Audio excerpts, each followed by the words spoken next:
Ang programang ito ay rated SPG. Striktong patnubay at gabay ng magulang ang kailangan. Maaaring may masiselang tema, lengguwahe, karahasan, sexual, horror o droga na hindi angkop sa mga bata. Bakit ayaw mo siyang tantanan? Gigil na gigil ka sa kanya. Gusto ko lang naman po malaman yung katotohanan tungkol sa lolo ko eh. Hindi niyo po ako mapipigilan alamin ang katotohanan. Agad nga na kinompronta ni Carlos Benitez itong si Annalyn na kung bakit hindi pa rin daw tinatantanan ni Annalyn itong si Zoe.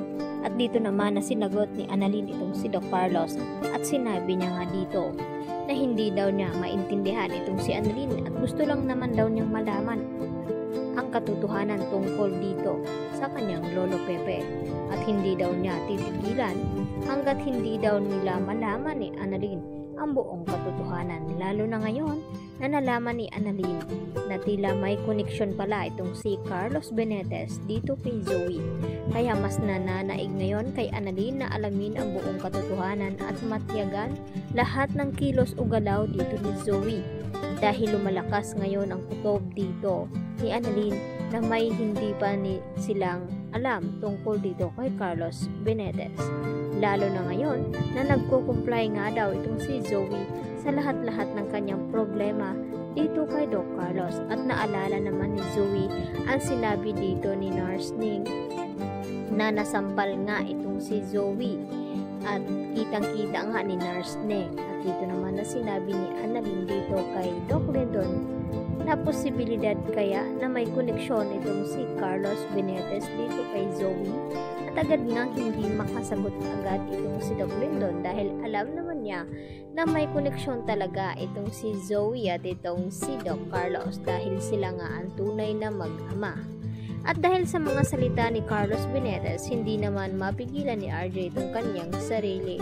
Kaya idinadaan naman ngayon ni RJ sa pag-iinom ang kanyang mga narinig na masakit na salita dito kay Carlos na magpakaama nga daw ito kay Zoe nang sa ganon hindi na maghahanap ng ibang tatay itong si Zoe at hindi hanapin ito kay Carlos Benitez. At dito naman na sinabi ni Giselle kay RJ na ayusin na nga nila ang paghahanap dito kay Adon Pepe dahil pag tumatagal lalong nawawalan sila ng pag-asa na makita pa nila ang buhay ang kanilang ama.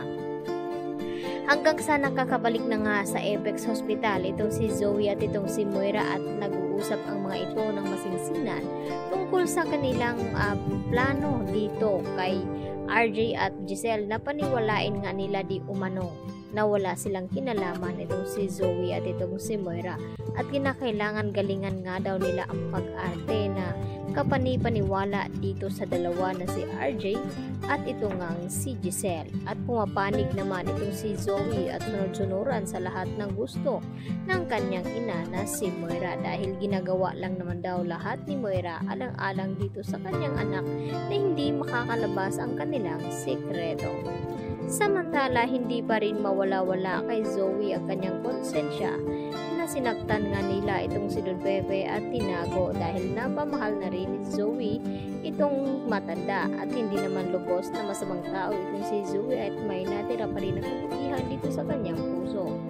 At baka ito na rin ang magdadala na makapagsabi ng buong katotohanan itong si Zoe tungkol sa ginawa nila sa matanda at tungkol dito sa sikreto na hawak niya na siya ay hindi tunay na anak dito ni RJ.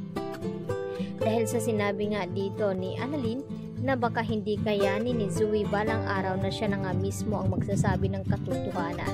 Samantala, namimiligro naman ngayon itong si Harry dahil sa kanyang nabasa dito sa sulat ni Lynette na tulong at binalikan niya nga ito at ito nga ang kanyang nakita na itong si Lynette na hinaharas ng lalaki na nagpapanggap na akyat bahay at kasama itong si Dax na inutusan nga dito ni Moira. Kaya makakaligtas nga ba ito dalawa na sina Lynette at Harry dito sa mga kamay ni Dax o baka mapapahamak palalo sila? Yan ang ating pagkaabangan bukas mga kapuso. Dito lamang yan sa Abot Kamay na Pangarap at yan lang po at marami pong salamat sa inyong panonood. Hanggang sa muli, bye-bye!